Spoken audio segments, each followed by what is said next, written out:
Yeah, I figured it out.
Go like this. Your left hand, dude, just What?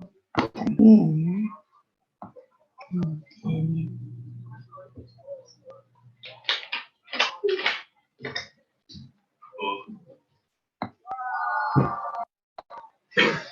okay. Everyone's muted. If they want to say something, they can unmute themselves. Or You could unmute themselves. just ask a question. Start. Yeah, start.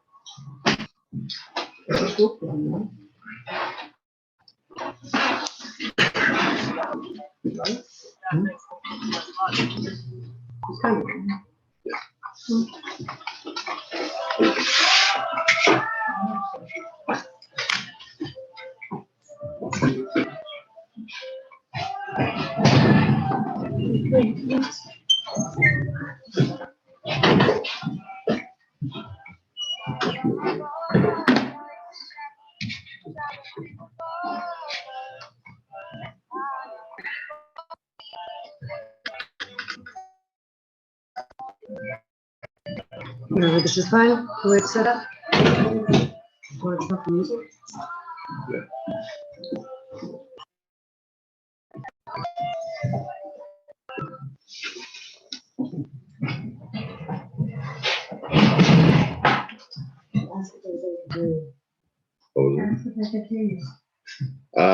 Can you guys hear me?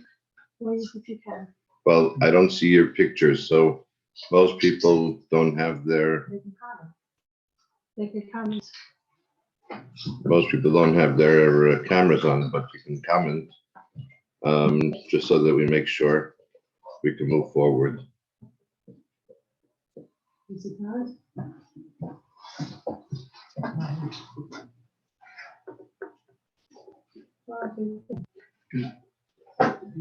Yes.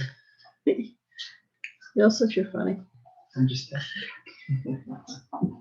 Can you check to see if, Do you hear him? Does he hear you? Yes. yeah, just don't make an auto go into the other.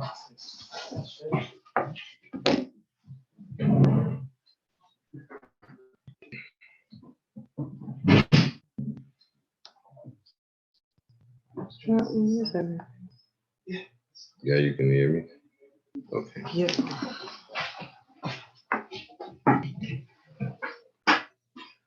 Good evening. We always learn new things, or we're forced to learn new things by going onto Zoom. I'm so used to talking to people. Yeah. There are actually people here. Yeah, there are actually people here. I'm so used to talking in public as opposed to also being on Zoom. And so there's always the first for anything. And hopefully this is something that will become a second, a third, and a fourth, and so on. So as we're waiting for Rabbi Young to come in, he should be here shortly. I'd like to start with tonight's shir, as Rabbi Young mentioned to me, is going to be on Emunah and Betochen. And I was thinking, what can I say as an introduction? There's very little that one can say. It's either emuna or and betochen, and more than that, to introduce it is very difficult. So I thought about this week's parsha starts off by Yikra, and everybody knows that Vayikra is written with a small aleph, and there are many reasons why it's brought down, and the Medrash brings down that one of the reasons that it's written with a small aleph, if we look by Bilam, so it says that when Hashem wanted to speak to Bilam, Hashem wanted to tell Bilam, it says Vayikar. And it's like saying that he called him, but it's a happenstance. Whereas when you say Vayikra, it's something more formal. And what is this supposed to mean to us? A idolater, somebody that does avodah zarah, in order for him to feel that he is holy, it means he has to disconnect himself from the rest of the world.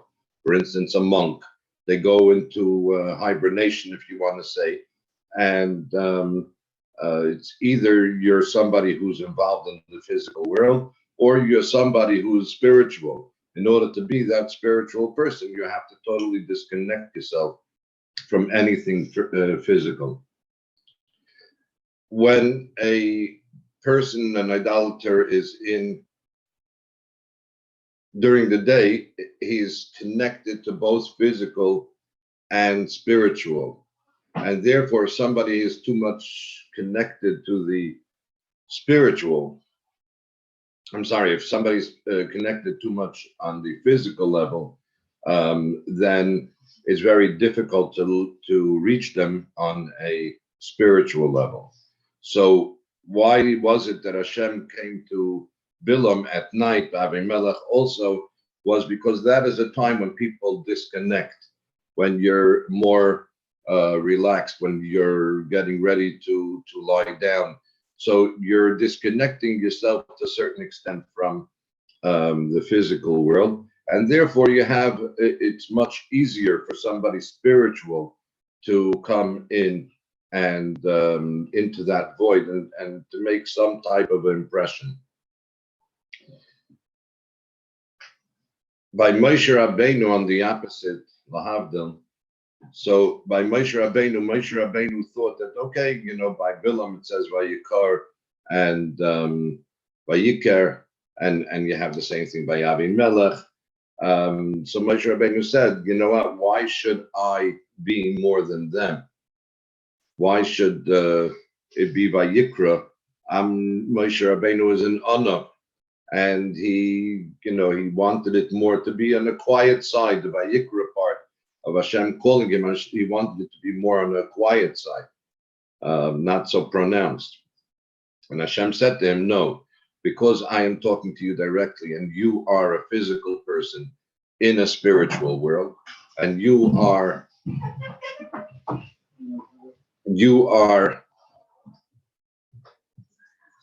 able to transform the physical world into something spiritual. For instance, a person has a piece of cake, a sandwich, something to eat, a steak, and in order for him to ingest it, in order for him to eat it, he must make a bracha. When you're making a bracha, you're saying Baruch Atah Hashem, thank you Hashem, and Hashem turns something, through that bracha, that item becomes something spiritual. It has a spiritual effect. A person, for instance, right now is sitting with a computer, whereas many people will say that the computer is something that is totally impure. So when a person takes a computer and uses it to make a Zoom share and to bring to bring Yiddishkeit into the world, or to bring spirituality into the world. So you're infusing the computer with spirituality, and therefore the physical transforms into something that is spiritual. But it's very interesting to note. We're talking about the root verb of Vayikra is Yud Kuf Reish, and Yud Kuf Reish is something that has the ability to mean several different things. And we say Yakar be'einei Hashem amos lachasidav. That is Hashem. It's difficult for him amos lachasidav when the unfortunate happens to his righteous people. Then you also have La Yehudim Haisa Eire B'Simcha B'Sasem Vikar. That word Vikar is equivalent to the word of honor. And we also say Yakar Be'einei Hashem. We said Yakar Be'einei Hashem. When you speak to someone, you say this kid is such a Yakar. He has such a sweet disposition. And so a person has the ability to take the same word and take that word Yakar Lahavdil, if you want to say, to turn from something that is spiritual or something to the negative connotation, and turn that into something that is positive, into something that is sweet. And if anything that I can impart on everybody here and everybody online is that we have that ability to take the physical world and turn it into a spiritual. The same way the word Yakar from Vayikra has the ability at times to be something that is difficult, the meaning of the word difficult, or when you say La Yehudim Haisa Eira, which is something that could be honor. So that really depends on how we infuse the word, and we infuse the world around us, and we infuse our lives. Is we are physical people in a physical world, but we have the ability to turn everything around us into something spiritual. So just a thought for the night. And as Rabbi Young is sitting here to my right, I'll let him take over the microphone. And I want to say, for those who don't know Rabbi Young, is a special person. He's a Yakar, unique in his abilities and his long years of being involved in education and running girls' seminary and high school and other programs. And we're honored to have Rabbi Young with us every week on Tuesday night. You can join us once again. Next week will be Yom Tov, but Be'ezras Hashem after Yom Tov, we'll be back in session every Tuesday night at 9:30. If somebody would like to sponsor the program in honor of a friend, a loved one, feel free to PM me. If you can contact me at 646-261-1189. Okay, and thanks for joining and thanks for listening. And here's Rabbi Young.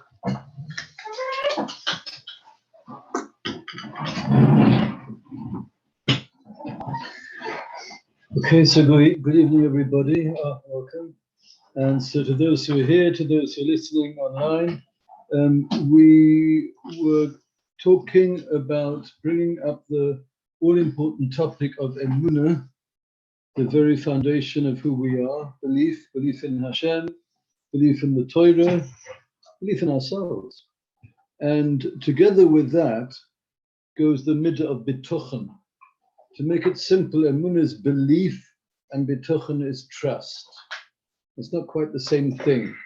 In order to clarify it a bit further, Emunah is the theory and bituchen is putting it into practice.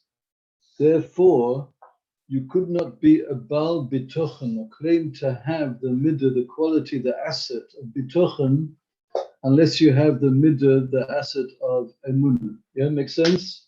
Because Emunah is the basis. If we want to take it a step further, then we call it applied Emunah, Typically, thanks so much.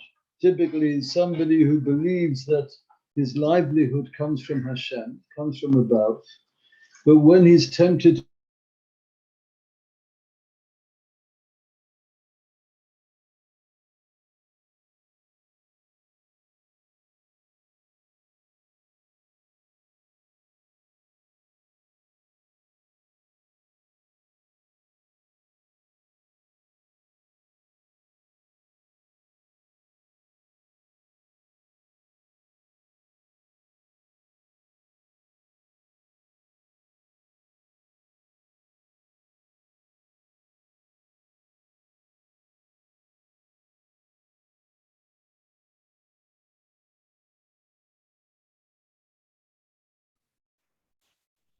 Okay, I guess that's Oh, part yeah, of the we're learning back now? curve. Yeah. we're back. Sefer is the recording. Okay. Let's give everybody a moment to absorb what we were saying.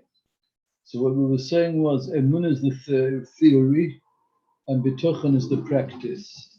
Emunah is that I believe typically that my livelihood comes from Hashem and that He determines how much I'm going to earn. And Bitochen means acting in a way which is compatible with that belief. So that I would not do anything dishonest in business because it's not going to give me an extra cent.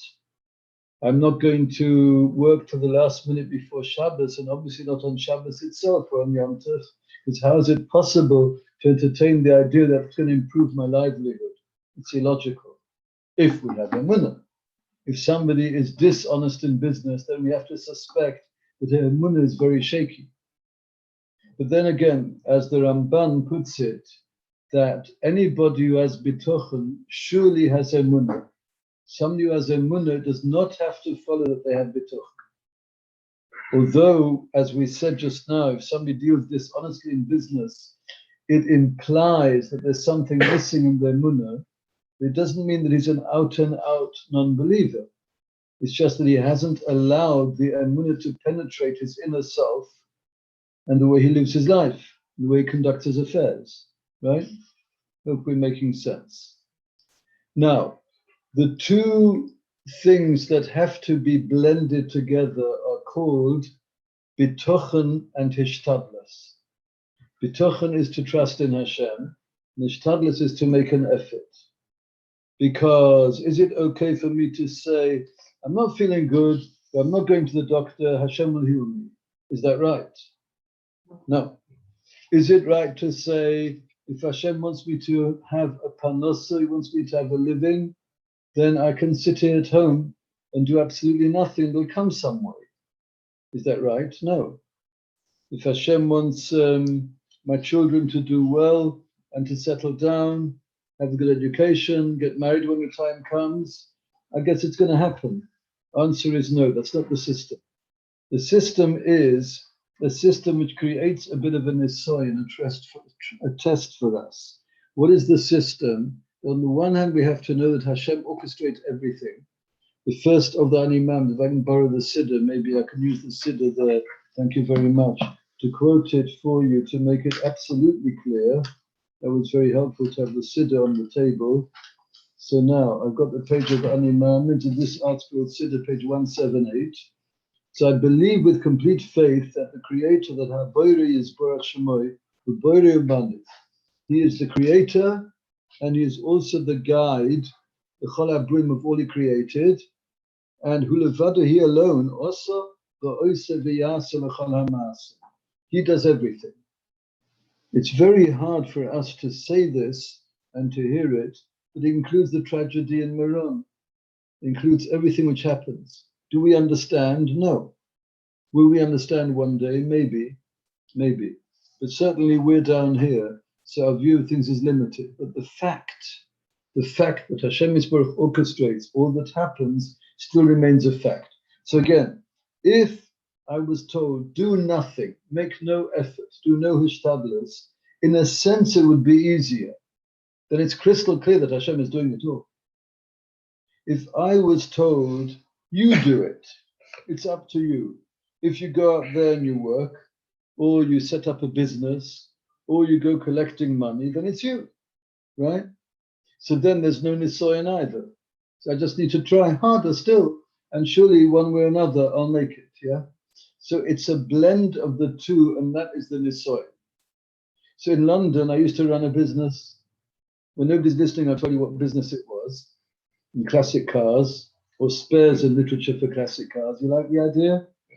Okay. And I do know I could sometimes do a week's earnings in an hour, or maybe less. It sounds like I could work hard, that Hashem was in charge of running the show. But at the same time, I was supposed to run this business, because if I would sit idly and do nothing, I'd be irresponsible to my wife and family. On the other hand, it wasn't really me doing it, and this is very difficult to live with. But on the one hand, I'm putting in many hours, a lot of effort, and asking advice from the experts. And on the other hand, here I am saying it wasn't me. And this is the nisoyan of bitochen. Once again, because if we were told to do nothing, to make no effort in that direction, one thing. If we're told it's really me doing it all, another thing.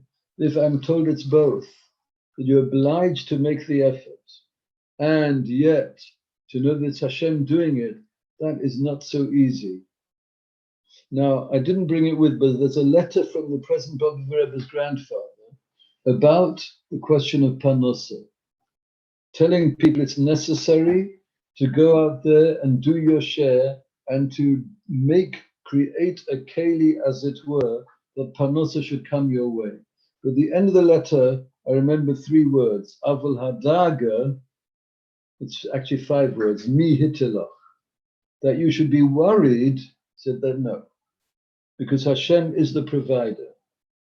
As we say when we bench, Umeichin mozoin, Hashem prepares food, l'chol brios, for all his creatures that he created. It's just that we shouldn't stand in the way of that loaf making its way to us and to our kitchen, right? But therefore, the letter was saying that it is a decree since Adam Harishon, since the first human being, that we got to work for our bread, but at the same time that Hashem is the provider, and then accordingly, there's no need to worry. But that's not easy either. For the anxious type, for the worrying type, it is very difficult. Now, when were the Eden trained in that? In the 40 years in the Midbar, in the wilderness. Because what happened? The mon came every night. Every morning you got up and the mon was there. According to your level of trust, you would find the mon either closer to your doorstep or a bit further out. And then on Friday, as you know, Lechem Mishneh, 2 chalas, double portion. There's no collection out there on Shabbos. There were those who wanted to and who tried to, the troublemakers, yes. But then they could see clearly that it's Hashem doing it all. When they entered Eretz Yisrael, I'm going to ask the group who's here, was this a Yerida, a drop, or was it an Aliyah, was it being elevated? Which of the two would you say? Drop. You said it's a drop. Like they went in. When they went into our Got to work the land. So I can understand, Chaya, why you say it's a drop. because they kind of got handed a lot of this stuff, and then also everything was so much bigger, so it could have been a drop, like it seemed as if it was given to them, but on the other hand, they had to also work really hard to make the land, or You had to work. and then you have also, and they have to stop for the year of not touching the land. Right, but let me put a question to everybody here, yeah? No, I hear what you're saying, but I want to put a question to everybody. Was it a great level to realize the mon was a gift from above? Oh. No, no big deal. But when you came into Eretz Yisrael and you had to get your plot of land and work on it, and to say that it was not me, it was Hashem, was that a great thing? Far greater. Therefore, you have a pasuk coming in Shelach Lecha, v'hoyu b'cholchem milechem ha'oretz. When you eat the bread of the land, which you worked hard to grow it, Turim Truma Hashem. Now you can offer Truma to Hashem, a challah. challah. I don't mean the challah we eat on Shabbos, the separating challah and giving it to the Kohen. In other words, the man was not such a big deal to be a believer living that way. It was, yes, a big deal to be a believer when you're putting in your effort, you're applying your intelligence, you're investing the hours, and you still say it wasn't me. Also, it was a land that was stoned. It wasn't like a typical fertile land, as you would say here. Right, but the yeah, but So therefore whether they had that to- was the entire land, what we're discussing on Shabbos and Shabbos Sudas was that where the Yidden live in Eretz Yisrael, and sure, when they all lived there, the land was very fertile. Right. So I'm saying, they went in with that apprehension. I see that maybe it's not going to produce for us. Okay, they could have been concerned. Now, the danger that the Torah itself warns us of is koichi va'otzem yodi osel yisachayil hazeh. It could be anything ranging from building a business, or even building a school, or even setting up many students and being successful in educating them. Or it could be any human effort that we attempted when we put in our koiches, our strength, we apply our intelligence, we burn the midnight oil to get all this put together, and then we're tempted to say, well, look, you see what I've done? And no wonder you failed, because did you put in as much work as I did? You didn't. So this is a test. When we do something, and we do succeed, so the test is, will we then even say, wasn't me? That's very hard. Now I want to give you an example from last week's parasha. Can I have a question? Yes. So when you say it wasn't me, so you're really saying it wasn't me or it was for Hashem? Like, It's the same thing, Chaya, because if you say it wasn't me, then who did it? It was Hashem. But Hashem wanted me to go through the motions. Okay. He wanted me to act as though, this is so hard, as though it's me doing it. And I see the results. And the results seem to be direct outcome of my input. And yet we're told it's not. And the proof is the next door neighbor is more resourceful than me, more intelligent than me, invested more than I did, and he failed. So therefore, ultimately, who decides? Hashem decides, right? Now, the test of Shemitah. Shemitah was last week's parasha, Parshas Bahar, yeah? So various reasons are given. The Klei Yoka, which we had a shir last Friday, and not here, elsewhere. So the Klei Yoka says that the Rambam's reason for Shemitah is to give the land a break, so that the land should regain its energy, revitalize itself, and be able to produce better after Shemitah. But the Klei Yoka is not at all happy with that, and nor various other Mefarshim, various other commentators, because they say that the Torah is not giving me advice on economics, nor would we be told that we're exiled from the land if we abuse the Shemitah, because it's our concern. You want maximum productivity, so then allow your staff some time off, allow the ground some time off, as it were. Yeah, you get that? See the difference? So therefore, the Rambam's reason for Shemitah, some Mefarshim are not comfortable with. Okay, fine. Another reason for Shemitah, which is brought in the Sefer Chinuch, is because it's the same pattern as the weekdays and Shabbos. 6 days we work, 1 day we rest. 6 years we work, 1 year we rest the land. 6 years an Eved Ivri, a Jewish servant, works. Don't want to say slave. And then the 7th year he's set free. So the point is, this is the same message as Shabbos. Ask the Klei Yoka, right? If the weekly Shabbos can't accomplish that, then how can the Shemitah, which comes once after 6 years, every 7th year, yes, achieve it? So he's not happy with that one either, right? So what is the answer? Yeah? We give the people an opportunity to unmute if they have any questions. Yes. So I just want to say that, not to interrupt, however, here it becomes a roundtable discussion. So if anybody has anything to ask or to add, they can unmute themselves and feel free to talk and bring up your ideas. Okay, fine. So you let me know if there's any. Oh, they'll unmute themselves. Yeah, but they will. It'll be audible and clear. Should be. Yeah, should be. Okay, good.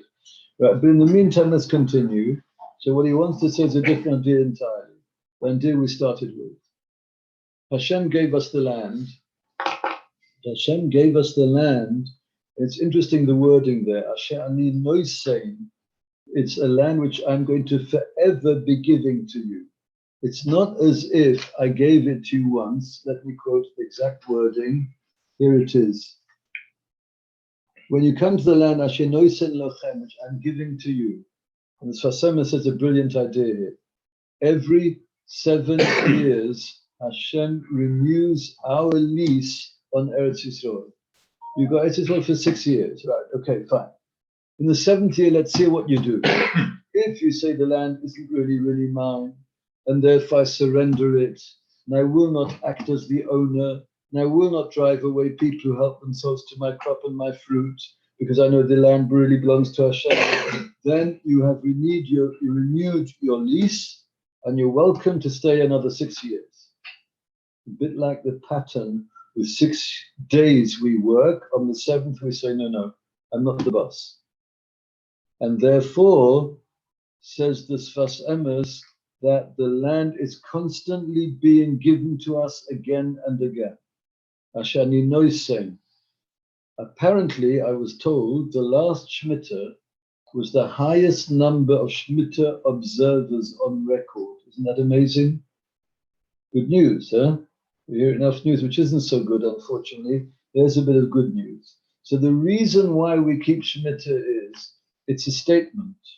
Hashem, I know the truth. The land is not mine. I know I'm a welcome guest. All the Jewish people should ideally live in Israel, right?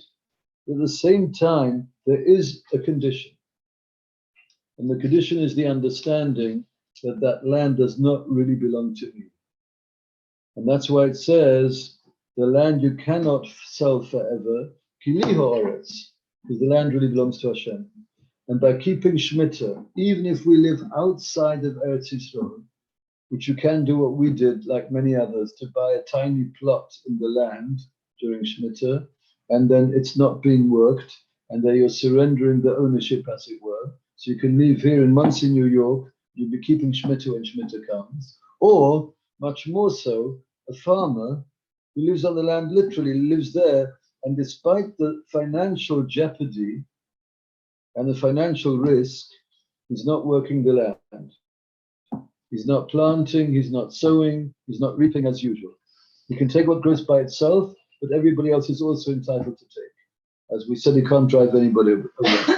So that is definitely a lesson in both emunah and bitoch. See the logic? So behaving that way, which is not easy, we do it in a slightly different way. I'm just thinking as we're talking, by giving tzedakah generously, by keeping at least a masa account, and not feeling that we're limiting our savings by giving masa on all income. We give 1/10 away. And aseh b'shvil shetis asher, we're told, you'll actually be more prosperous if you do that. And if you don't give, then your business will go downhill. And if you do give, it'll go upwards. I have a nephew who Rav Aaron Leib Steinman Zechron Livrucha told him to give more than masa. I believe he gives a chomish, and he's doing very well, Baruch Hashem, and he's very generous in tzedakah. And he's seen the benefits, right? So there we go. Now, I brought to give to the people who are here tonight, it's not from a Chassidish source, but so what? It's from a good source. It's actually from somebody who's very connected with Nevada. It's a Mussar school, but it is very good on Bitochen. So I want to give everybody here a copy because I thought you might enjoy looking at it, especially ask for a few copies. I can't promise Rabbi Isai to bring a handout every single week, but so far I have done. It was one of my typical mistakes to start like that, and 1 week I'm going to show up without a hand out and show me the door. But the truth is that when I have something available, it's nice. I like to give out something which you can take away with you and read it and maybe remind yourself of some of the things that we've been talking about. So I want to talk about medical areas and share with you an experience I had today, which was quite interesting, quite fascinating. Now, you know the bracha of Asher Yotza, which is a unique bracha, that we thank Hashem for body functions. We thank Hashem that we can safely eliminate the waste from our bodies. And whichever it is of the two, we make the bracha Asher Yotza, which to us is very important. We do not feel it's insulting or inappropriate. We feel it's exceedingly appropriate. And when you know about people struggling in these areas, then they will fully appreciate the need for this bracha. When one is young and it all goes so smoothly, one doesn't think twice about it, is one thing, but at the same time, when one is a bit older, and sometimes these things can get a little bit more complicated, so then one realizes that this is a tremendous gift, and there's every reason to show Hashem appreciation, not only for the food that we eat, but also for the ability to dispose of the waste products. So this is very important. Now, what I wanted to show you here is about medication. Now, it brings here, which I brought with the Mishnah Brura, in fact, to quote it to you correctly, that besides saying the bracha of Asher Yotza, when we take a medication, there is something that we really ought to say beforehand. Let me just open the sefer. I can give it to you. I like to give quotes from the source. Now, this is, if anybody's interested, to look it up in Shulchan Aruch, Siman Reish Lamed. Reish Lamed is 230, and it is paragraph 4. Actually, it's speaking about somebody who does bloodletting, which is not something that we do today too commonly. I had to have the reverse done, Lo Aleichem, after the accident a year and a half ago. And if somebody does it, and perhaps in his situation, it is necessary for refuah, for good health. I don't know whether people do it these days. Do they at all? Yeah. Do they? Wait, say it again. Do what? I was reading. I'm listening. I mean, it's, sorry? What you asked the question of what do people do? Hakozastam is when people, they let a bit of blood flow. And for what reason? For what What they used to reason? do, but People that are going through emotional difficulties. no, Yeah, they they used to do do it, by barber really. shops. That's what they used to do. Like you're saying, like let blood. Yeah, and the body Right, should yes. recreate new blood. Yeah.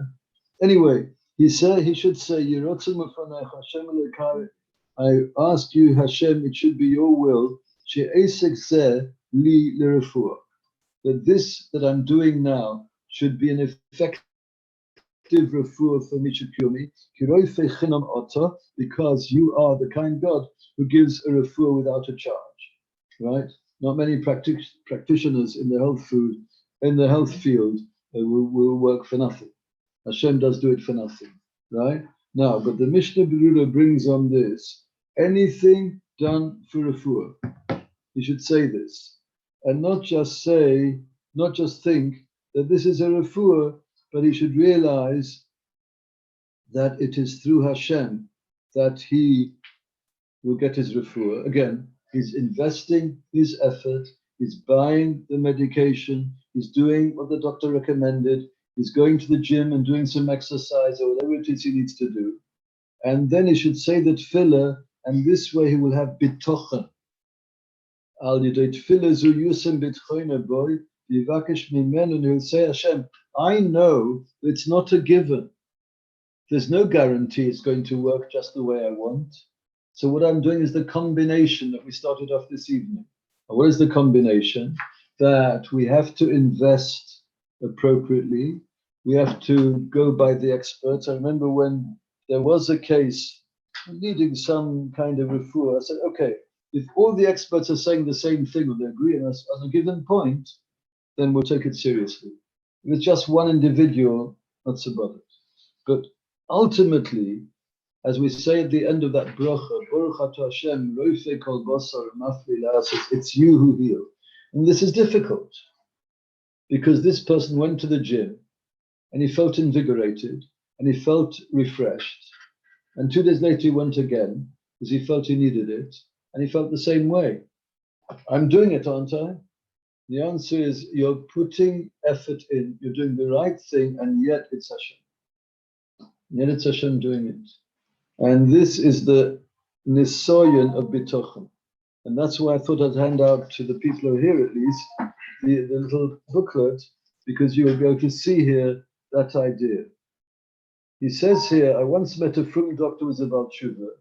He told me he used to work very hard with another highly competent medical team to cure a patient who was in a bad way. They were very dedicated, best and most modern methods, but after a few weeks they saw no progress. They were tempted to give up. And it says here, as soon as they left him, within a few weeks, he got up, he left the hospital. He said that made him change his life around. It made him become frum. In fact, my official PCP, is that what they call it here? He said he became frum by going to medical school because he realized how a lot of the stuff they were telling him there did not add up. And he realized how Hashem is behind it, and he became a very frum doctor. But today I had an interesting experience.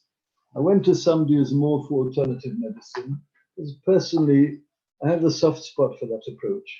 Holistic medicine, where you treat the whole person and you're interested in everything about him, his emotional state, his physical state, the whole picture.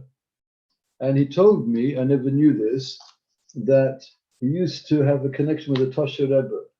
And he said the people in Tosh, especially because the Rebbe there, Mamash, he performed miracles. You can't get away from it. So, I mean, it's a known fact. If you want to buy the book, it's a great book to read. I'm reading it the second or third time reading now. And he said they were reluctant to go to a doctor. But the Tosha Rebbe recommended him because he is a Gerech Chassid and he knows I'm only a Shaliach, I'm only a middleman, I'm just doing my job, I'm doing what I understand from my studies is the best for the people who come to see me, but I'm not going to get arrogant about it and haughty and tell them that I've cured them. It's not a koichi voitzim yodi person who's proud of his achievements. It's somebody who's ehrlich, who has emunah, and that's why the Tosha Rebbe recommended him. The Tosha Rebbe would give him always a bracha, would bench him, would bless him, he should be matzlich, he should be successful. He would encourage people to go to him because they'd get the right, healthy balance. You're doing what you need to do, but at the same time you know where it comes from. And therefore it goes hand in hand with what we learned in the halacha here, that we should say, this should be effective for my refuah, and at the same time, you, Hashem, are the one who provided. So I'm doing what I'm supposed to do. If I'm told the Gary Rebbe, I was told, encourages people to walk more. Older people or people who work at computers for endless hours in the day, to walk, exercise, right? I spoke to a Rav in this area, had an accident which sounds like worse than mine. And he told me two things. One is to keep your spirits up, and the other is to do exercise. And exercise, walking is a very good exercise. It's to always walk to shul and always back, with time to think and time to air your mind and your limbs. Okay, now let's look. Wow, it's already 10:25, so I'm going to very soon make my way home. But I hope that this was all of some meaning to everybody, and it's a real issue in our lives. Number one, emunah, and number two, can we bring it up to the level of bitochen and live according to those principles of emunah? So we hope everybody will be able to achieve this. You don't have to get to the end of the road. If you're a mevakesh emunah, and likewise a mevakesh bitochen, you're seeking to move that way, you're already in.